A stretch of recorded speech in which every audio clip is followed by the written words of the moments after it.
what's up, what's up? Almost 2 months na, no?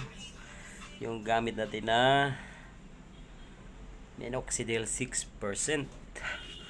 Tingnan nyo naman ay kumapal na. Ikita nyo yung mga baby hair sa gilid, no? Yung gilid natin ay kumapal na. So, it means effective siya.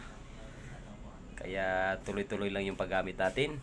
At saka yung mga panot dyan ay wag na bahala. Wag na problema kasi ngayon sa panahon natin ay modernized na po. Hindi po kayong gumamit ng minoxidil 6% at yung pagiging panot o pagiging panort is no problem na ngayon, di ba?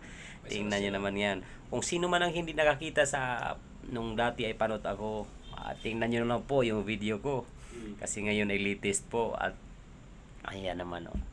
Younger looking looks, di ba? Di katulad doon dati na tayo ay panot para tayo nasa 60 o 50, 30 o ganon. Pero ngayon, di ba?